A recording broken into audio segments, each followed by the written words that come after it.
बनवा रहे हैं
आप जो आज उसमें आए हैं जनता की अदालत में, सांसद जी की अदालत में आए हैं, तो किस मामले को लेकर आए थे बताइए।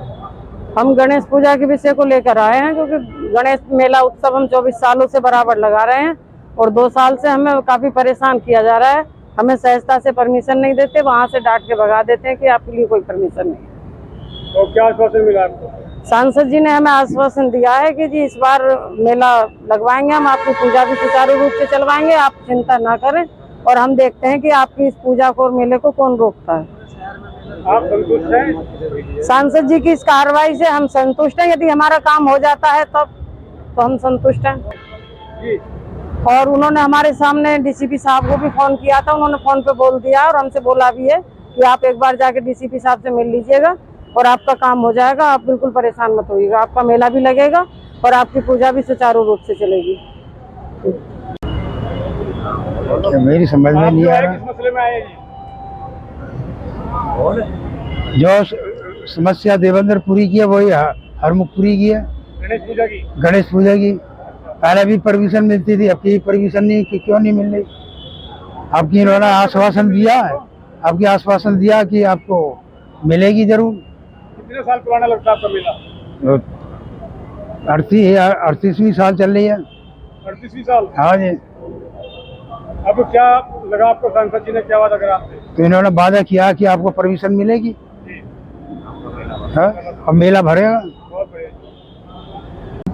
क्या मामला जी सांसद के जनता दरबार में आए आप? देखिए, अभी कौन सा मोर्चा तुम्हारा? जन अधिकार मोर्चा मोदी। आज जन अधिकार मोर्चा का प्रतिनिधि मंडल सांसद महोदय से मिला। जो 26 कॉलोनी का मामला है, जो लगातार ये लोग पूरा प्रतिनिधि मंडल संघर्ष कर रहा है, जो आम लोग अपनी मकान बचाने के लिए प्रयास कर रहे हैं, जिस पर मोदी समूह ने पूरी तरह से कब्जा कर रखा है, उसे बेचने का काम कर रहा है अलीगल तरीके से। उसको लेकर के कई बार से आंदोलन चल रहा है, कई बार आंदोलन भी हुए हैं, कई बार मांगे भी उठाई हैं। तो आज सांसद महोदय से इन्होंने गुहार लगाई है, अपनी एक एप्लीकेशन दी है और सांसद जी ने आश्वासन दिया है कि जल्द ही डीएम को मैं अपने माध्यम से और मुख्यमंत्री जी को अपने माध्यम से अवगत कराऊंगा, लेटर के माध्यम से। तो हम सब लोग प्रयास करते हैं कि 26 कॉलोनी का जो मामला है, जिससे लगभग लाखों लोग प्रभावित हैं, उसको लेकर के सांसद जी बिल्कुल सजग हैं और आदेश करेंगे और हो सकता है कि हमें इसमें मदद मिले। और साथ ही साथ ये भी है कि किसी भी कारण से अगर कोई भी बात होती है तो ये सब लोग आने वाले समय में एक बड़ा आंदोलन करने जा रहे हैं।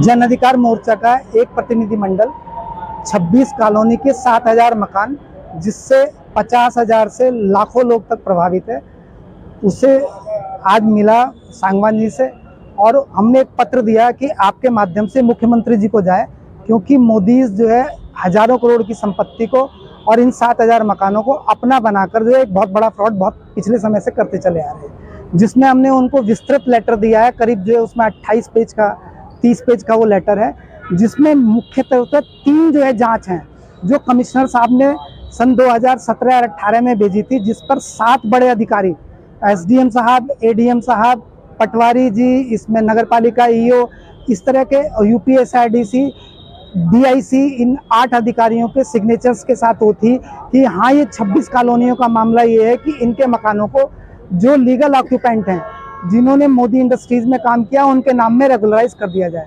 उसी तरह से एक दूसरी रिपोर्ट है जो यहाँ पे अभी सन 2022 के अंदर गई है, जिस वक्त में यहाँ पे शुक्ला जी हुआ करती थी मैडम जो है। एक इसी तरह से और पुरानी रिपोर्ट है जिसमें इन 7000 कॉलोनियों की रेगुलराइजेशन की बार बार बात हो रही है।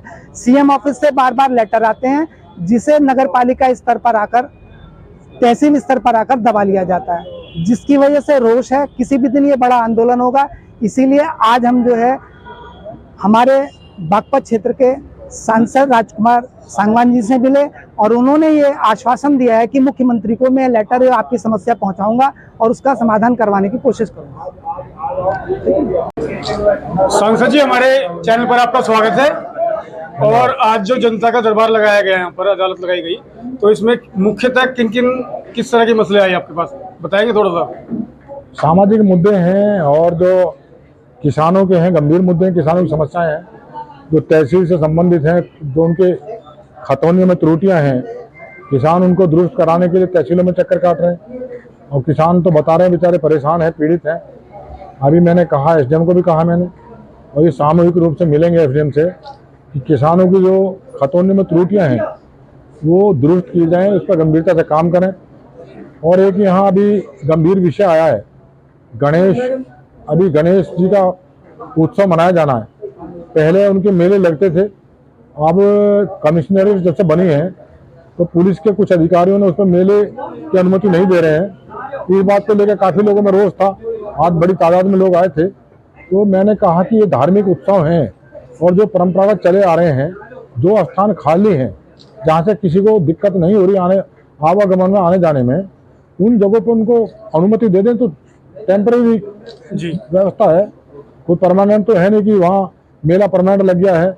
और ये तो लगाते रहते हैं, तो जो धार्मिक प्रवृत्ति के लोग हैं, जो आस्थाएं रखते हैं जी, तो मैंने कहा अधिकारियों से, मैंने कहा है कि इनको अनुमति दें, इनको रोके ना। अगर कोई जगह खाली है वहाँ पर अनुमति दे दें, जहाँ आने जाने में किसी को दिक्कत नहीं है, कोई व्यवधान नहीं हो पा रहा। बाकी अगर कोई कहता मेरी निजी संपत्ति जब कोई बनाएगा अपना, वहाँ जब उसका कोई बिल्डिंग बन जाएगी, कोई फैक्ट्री लग जाएगी, कोई बात हो जाएगी, तो अपने आप नहीं लगाएंगे। जब तक स्थान खाली है और टेम्परेरी रूप से कुछ जो लगाते हैं इसको, जो जन्माष्टमी का है मंदिर को सजाते हैं, अपने वैसे मेले लगाते हैं, गणेश जी का है मेले लगाते हैं, तो ऐसे आयोजनों पर कभी ना आपत्ति होनी चाहिए, ना कोई। आप सुरक्षा व्यवस्था को देख लें, कानून व्यवस्था देख लें, वैसी दिक्कतें ना आए जिससे कोई सामाजिक जो द्वेष कहीं बढ़ता हो, आपस में कहीं तनाव बढ़ता हो, वो ना हो। और अगर ये सबकी भावनाओं का है तो उसको मौका मिलना चाहिए। जो अधिकारी इस तरह कर रहे हैं वो उचित नहीं है। उनको ये भी ध्यान रखना चाहिए किसी भावनाओं को चोट ना पहुंचाएं और ऐसी जगह वो पाबंदी लगाएं जहाँ आने में जाने में कानून व्यवस्था कहीं उसकी दिक्कत आती है। जब जगह खाली है तो दे मौका उसको। अगर कोई दिक्कतें आएगी, नहीं करेंगे, मैं मुख्यमंत्री से बात करूंगा कि अगर अधिकारी इस तरह का आचरण बना रहे हैं किसी के उसमें, हम कहते हैं कि वो ना इस पर कब्जा कर रहे हैं, ना कोई ये कहने की परमानेंट हमारे स्थान हो गया है, ना परमानेंट वो उसकी बात कर रहे हैं, इसका हो। बाकी तहसील का है, बाकी और बहुत सारी दिक्कतें हैं, बिजली विभाग की दिक्कतें हैं, उनकी बात हम करेंगे। जो सिंचाई विभाग का है, नहरवाई का है, उनका उस पर भी चर्चा करेंगे। सारे अधिकारियों को बुलाऊंगा मैं। अभी बहुत से अधिकारी हैं जो ढीठ हैं और नहीं कर रहे हैं काम। तो जो काम नहीं करेगा उनके लिए कोई स्थान है नहीं हमारे जनपद में, उनके लिए कोई स्थान नहीं, काम नहीं करेगा। जो मुख्यमंत्री जी की योजनाएं हैं, प्रदेश सरकार की योजनाएं हैं, केंद्र सरकार की योजनाएं हैं, वो अमल में लाए जाएंगे। अधिकारी उसको गंभीरता से लें और उनको लागू कराएं, आम जन को उसका लाभ पहुंचे। जो लापरवाही बरतेंगे, जो काम नहीं करेंगे, वो ऐसा नहीं कि जनपद से जाएंगे, उनके खिलाफ यहीं रहकर कार्रवाई होगी, रहेंगे यहीं, पर कार्रवाई उनके खिलाफ यहीं कराएंगे, उसका दंड भुगतेंगे। अगर काम नहीं करेंगे, सरकार की योजनाओं का अनदेखी करेंगे, तो उसका दंड उनको खामियाजा भुगतना पड़ेगा, चाहे कितना ही ताकतवर अधिकारी हो। भुगतेगा दंड यहीं रहेगा, यही काम लेंगे उनसे, उनको भगने नहीं देंगे हम, ना जिम्मेदारी से बचने देंगे। यही मुद्दा है। बाकी तो आज मिलने जुलने का है जी। अच्छा सांसद जी, एक चीज जानना चाह रहे हैं आपसे कि शहर के लिए, मोदनगर के लिए कोई नई योजना लेके आए हैं आप?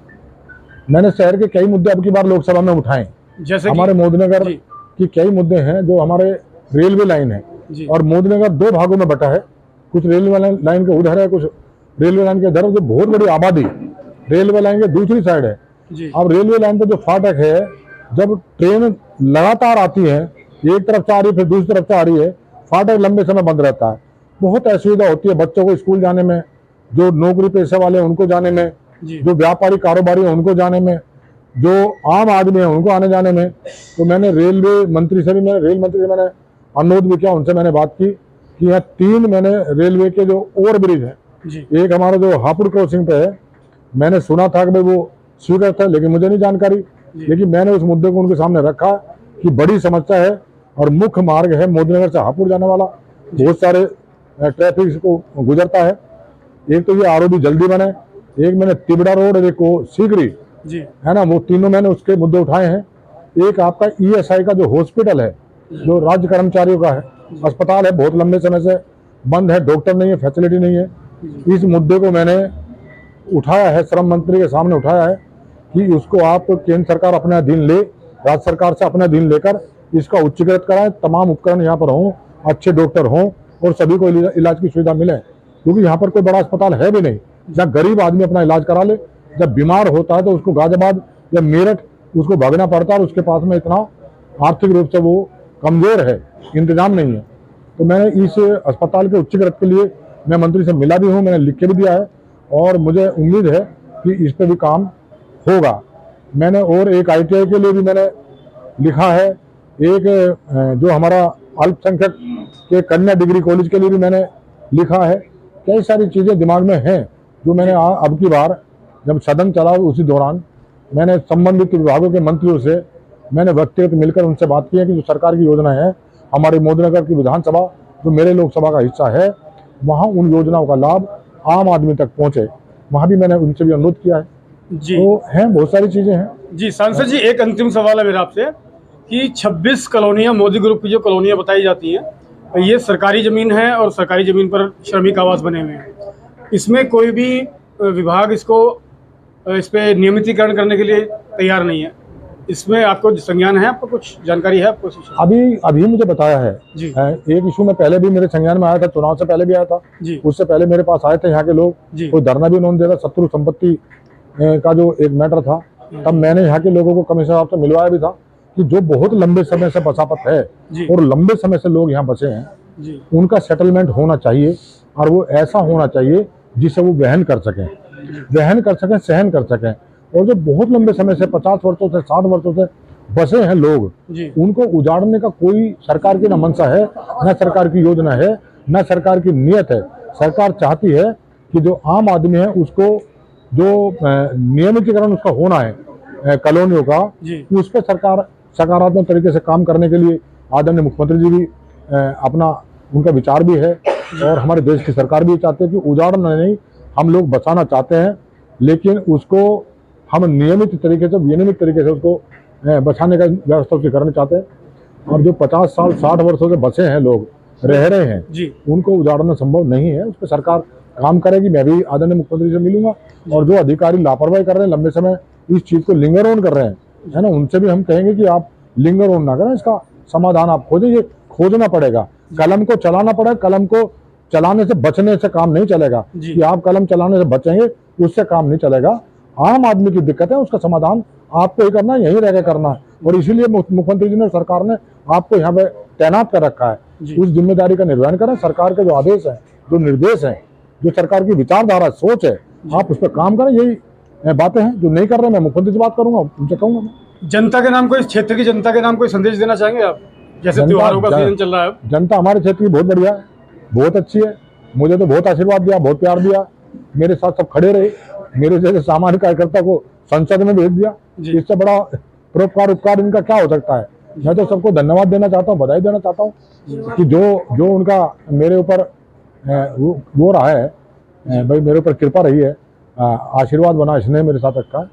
और बाकी अब त्योहार है ना, जन्माष्टमी है हमारा, है ना, अभी परसों जन्माष्टमी, कल और परसों में जन्माष्टमी है, तो मैं सभी को उसकी भी शुभकामनाएं देता हूँ, उसकी बहुत बहुत शुभकामनाएं।